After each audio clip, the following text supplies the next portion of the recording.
નમસ્કાર, હું છું મહેંદી અને તમે જોઈ રહ્યા છો ન્યૂ ભારત ન્યૂઝ. નજર કરીએ આજના ટોપ 5 ન્યૂઝ પર. જો તમે તમારા બાળક માટે આરટીઈ હેઠળ ખાનગી સ્કૂલમાં વિનામૂલ્યે પ્રવેશની રાહ જોઈ રહ્યા છો તો તમારા માટે મહત્વના સમાચાર છે. આરટીઈ એડમિશન પ્રક્રિયાનો બીજો રાઉન્ડ પૂર્ણ થઈ ગયો છે અને હવે ત્રીજો ઓનલાઈન રાઉન્ડ આજથી શરૂ થઈ ગયો છે. રાઇટ ટુ એજ્યુકેશન એક્ટ હેઠળ ખાનગી શાળાઓમાં ધોરણ 1ની 25% બેઠકો પર મફત પ્રવેશ આપવામાં આવે છે. આ વર્ષે રાજ્યની 9,770 ખાનગી શાળાઓમાં 83,000થી વધુ બેઠકો ઉપલબ્ધ હતી, જ્યારે 1,82,000થી વધુ અરજીઓ માન્ય ઠરી હતી. પ્રથમ રાઉન્ડમાં 77,925 બાળકોને પ્રવેશ ફાળવવામાં આવ્યો હતો. ત્યારબાદ બીજા રાઉન્ડમાં વધુ 4,244 બાળકોને પ્રવેશ મળ્યો હતો. જોકે 2 રાઉન્ડ પૂર્ણ થયા બાદ પણ રાજ્યભરમાં હજુ 7,022 બેઠકો ખાલી છે, જેના કારણે શિક્ષણ વિભાગે બીજો ઓનલાઈન રાઉન્ડ શરૂ કરવાનો નિર્ણય લીધો છે. જે વાલીઓને અગાઉના રાઉન્ડમાં પ્રવેશ ન મળ્યો તેના માટે વધુ એક મહત્વની તક છે. તેથી વાલીઓએ આરટીઈ પોર્ટલ પર નિયમિત માહિતી ચકાસી સમયસર જરૂરી કાર્યવાહી કરવાની રહેશે. હવે સૌની નજર ત્રીજા રાઉન્ડના પરિણામ પર રહેશે.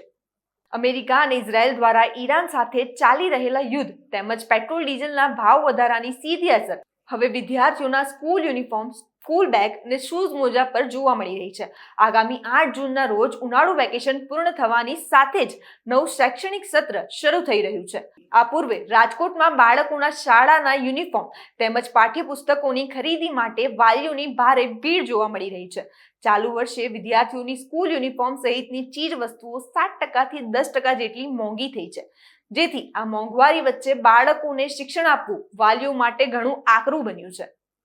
અમદાવાદના મોઢેરા જૂના ગામ આસારામ આશ્રમ પાસે આવેલા મકાનોના ગેરકાયદેસર ભાગને ડિમોલેશન કરવાની કામગીરી મ્યુનિસિપલ કોર્પોરેશનના પશ્ચિમ ઝોન દ્વારા કરવામાં આવશે. ચાંદખેડા પોલીસના બંદોબસ્ત સાથે મકાનોના ગેરકાયદેસર ભાગને તોડી પાડવામાં આવશે. મ્યુનિસિપલ કોર્પોરેશનને ભાડું અને વૈકલ્પિક વ્યવસ્થા આપવાનું કહ્યું હોવા છતાં મકાનો ખાલી કરવામાં આવ્યા નથી. 17 મકાનોના ગેરકાયદેસર ભાગને તોડી પડાશે. મોઢેરા જૂના ગામમાં એએમસીની ટીમ પહોંચતા જ ભારે વિરોધ જોવા મળી રહ્યો છે. સ્થાનિકો મકાનના દસ્તાવેજો લઈને રસ્તે ઉતરી ગયા છે. પોલીસ અને એએમસીની ટીમ ગામમાં આવતા જ સ્થાનિકોએ રોક્યા હતા. બાદમાં સ્થિતિ વણસતા અધિકારીઓએ માઇકમાં એનાઉન્સ કરીને 30 મિનિટમાં મકાન ખાલી કરવાની સૂચના આપી હતી. સૂચના મળતા જ સ્થાનિકો વિકર્યા હતા. 30 મિનિટમાં સમય પૂરો થતા જ મોઢેરા જૂના ગામમાં જેસીબી ઘૂસ્યા હતા. રાજ્યમાં કાળઝાળ ગરમી વચ્ચે હવે દક્ષિણ પશ્ચિમ ચોમાસું અરબી સમુદ્રના વધુ ભાગો ગોવા અને કર્ણાટક તરફ આગળ વધી રહ્યું છે, જેના કારણે આગામી દિવસોમાં ગુજરાતમાં પણ તેની અસરો જોવા મળશે. જ્યારે મુંબઈમાં આ વર્ષે ચોમાસું સમયસર કે વહેલું દસ્તક આપી શકે છે.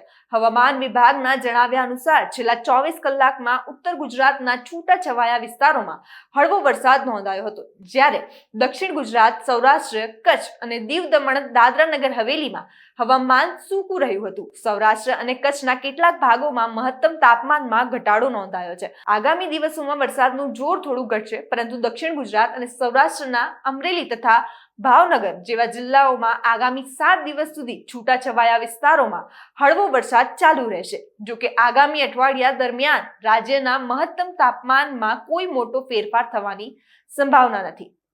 સૌરાષ્ટ્ર કચ્છના 12 જિલ્લામાં 99 સરકારી, 17 ગ્રાન્ટેડ અને 29 સેલ્ફ ફાઇનાન્સ મળી 145 આઈટીઆઈ આવેલી છે, જ્યાં આ વખતે નવા શરૂ થયેલા એઆઈ પ્રોગ્રામિંગ અસિસ્ટન્સ અને ગ્રીન હાઇડ્રોજનની સાથે ફાયરમેન, મિકેનિક, ઇલેક્ટ્રિકલ વ્હીકલ અને સોલાર ટેકનિશિયનના કોર્સમાં એડમિશન માટેનો ક્રેઝ વધુ જોવા મળી રહ્યો છે.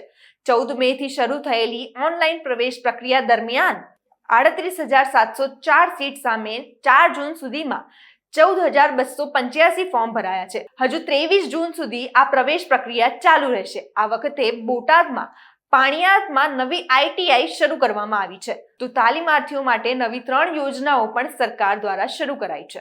તો આજના ટોપ 5 ન્યૂઝ માટે બસ આટલું જ. જોડાયેલા રહો ન્યૂ ભારત ન્યૂઝ સાથે. નમસ્કાર.